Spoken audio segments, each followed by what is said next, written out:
On the ওয়েতে এখন আমি আছি ন্যাশনাল ফুড ভিলেজ হাটিকুমরুল সিরাজগঞ্জে।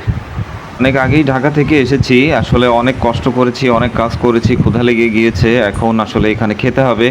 আর শুনেছি এখানকার খাবার নাকি খুবই মজাদার, আর এখানকার মিষ্টি নাকি খুবই অথেন্টিক এবং সুস্বাদু। তাই আসলে আসা, বিশেষ করে এখানকার দই এবং মিষ্টি এবং এটার যে তৈরি প্রসেসিং সেটাও আমরা দেখব।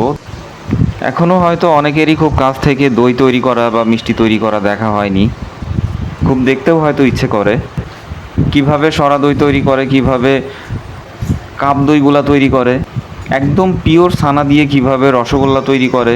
পুরো ভিডিও জুড়ে দেখবো, আমাদের সঙ্গে থাকুন। আমি আব্দুর রাজ্জাক, আমি অ্যাকাউন্টসের অ্যাডমিনে আছি। তুহিন ভাইকে আমি সঙ্গে নিয়ে আমার কারখানা দই মিষ্টি পেড়া সন্দেশ খুবই মজাদার একটা মিষ্টি,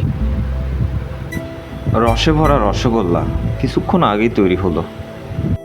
আচ্ছা মমিনুল ইসলাম ভাই, আপনি যে মিষ্টিটা তৈরি করেন এটা কি পিওর ছানার? এই দুধ খামার থেকে আসার পর আমরা পিওর ছানা দুধ জাল করে ছানা করি, ছানা করার পর পিওর ছানা দিয়ে আমরা এই মিষ্টি তৈরি করি। কড়াই ভর্তি দুধ থেকে ঠিক এভাবে যখন দুধ কমে যাবে, জ্বালাতে জ্বালাতে ঠিক এভাবে নেড়ে দিতে হবে।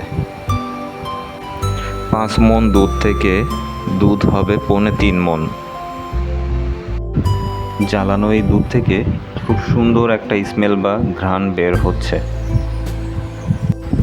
এখানে যাকে দেখতে পাচ্ছি উনি মূলত দই তৈরির কারিগর। তার ভিতর দুধ আছে 5 মণ দুধ জাল দিয়ে আমরা বানাবো। এখানে বানাবো আপনার 3.25 মণ।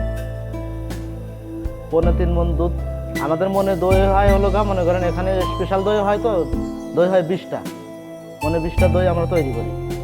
এখানে দই হয় কাপ দই, সরা দই এবং পাতিল দই, এটা খুব উন্নত মানের দই। একটা চুলা গরম করে তার চারপাশে কাপ দইয়ের কাপগুলো ঠিক এভাবে সাজিয়ে রাখা হয় এবং কাপগুলো অনেক গরম হয়। আর কাপগুলো গরম হয় এজন্যই দইটা জমতে সুবিধা হয়। দইয়ের জন্য জ্বালানো দুধ এখন একদম রেডি। কড়াই থেকে গরম দুধ নিয়ে এসেছে পাত্রে। খুব অল্প সময়ের মধ্যে পাত্রের মধ্যে দই বসিয়ে আবার ঢেকে দিতে হবে। চুলার মধ্যে কয়লার আগুন এভাবে জ্বলবে, গরম হবে, তাপ ছড়াবে আর দই খুব সুন্দরভাবে জমবে। এরপর বিশাল আকৃতির একটা ঢাকনা দিয়ে ঢেকে দেয়া হবে। স্থানীয় ভাষায় এই বড় ঢাকনাটাকে ঝাঁপনি বলা হয়। ঝাঁপি দিয়ে ঢেকে দিয়ে 6 থেকে 7 ঘন্টা অপেক্ষা করতে হবে। দই এখন রেডি, শুধু তাই নয় কারখানা থেকে বিক্রির জন্যও রেডি।